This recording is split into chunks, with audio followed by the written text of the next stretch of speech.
Hey everyone, and welcome to This Explainer. So think about this for a second. What do people actually do when someone dies in your culture? For most of us, we immediately think of funerals, right? Burials in a cemetery, or maybe cremations. But today, we're going to explore a deeply unique, incredibly fascinating cultural ritual that completely challenges our everyday assumptions about death and the physical body. We're going to approach this with an open mind and a lot of respect, looking at a beautifully written text to understand how differently people around the world say goodbye. All right, let's dive right in. Today we're exploring a really compelling personal essay called Sky Burials by the Australian journalist Matthew Carney. It's this incredible piece of nonfiction where Carney shares his family's totally unexpected experience of witnessing a sacred, ancient ritual in Tibet.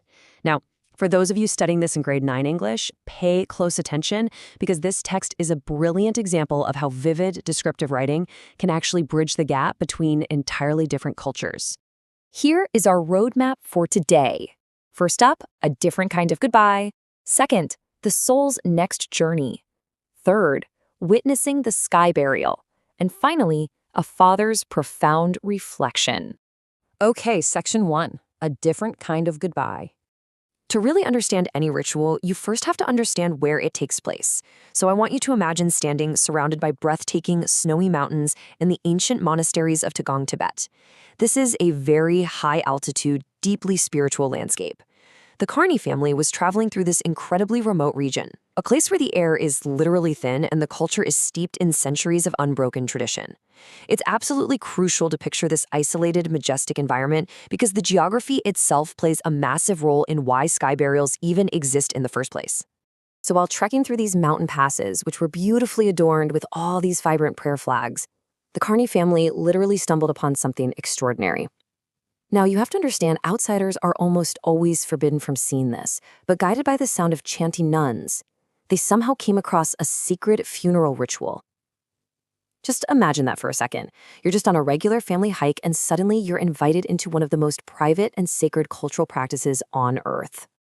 That brings us to section 2, the soul's next journey. Now, before we actually observe the ritual, we absolutely must understand the spiritual beliefs behind it. Otherwise, it's really easy to misinterpret.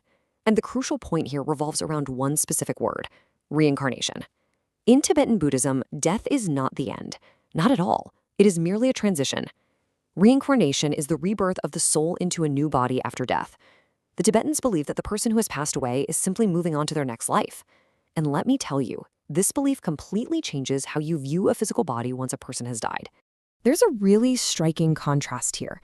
You know, in many Western cultures, tremendous effort goes into preserving the physical body after death, burying it carefully in a casket, or keeping the ashes in a special urn. But the Tibetan Buddhist view is radically different. To them, once the soul has left to wait reincarnation, the body is a mere vessel. And by mere, I mean it's nothing more than that. It's just an empty container. The actual person is simply no longer there. So because the body is seen as a mere vessel, it's offered back to nature in a deeply symbolic way. In a sky burial, the body is offered to vultures. But here's the beautiful part. They don't see vultures as scavengers. No, they see them as dakinis. Dakinis are considered sacred angels. They act as these divine messengers, taking the physical remains up into the heavens to help the soul transition peacefully. When you think about it, it's actually a deeply poetic and, frankly, environmentally sustainable way of returning to the earth. All right, let's get into section 3, witnessing the sky burial itself. At the site, Matthew Carney describes the arrival of a figure known as the Raghiyapa, which translates to the body breaker. Now, the Raghiyapa has a very solemn, highly specific duty. His entire job is to prepare that mere vessel so that the dakinis, the vultures we just talked about, can easily consume it. Carney uses incredibly vivid language in his essay to describe this figure and the heavy physical reality of the work he does right there on the mountainside. The reason the Rugyapa's job is so incredibly important comes down to this concept: the bad omen. An omen, if you aren't familiar, is basically a sign of a future event. In this culture, if the body isn't entirely consumed by the vultures, it is considered a very bad omen for the deceased soul. It signifies that the soul might be trapped or struggling to reincarnate. So making sure the entire body is given back to nature isn't just a practical cleanup, it is an absolute spiritual necessity. Carney describes this massive, wild flock of vultures just waiting on the rocky hill. He writes about how the birds were growing incredibly impatient. Now, to a Westerner experiencing this for the very first time, Carney honestly admits the scene felt somewhat gruesome, which is a great vocabulary word meaning causing horror or disgust.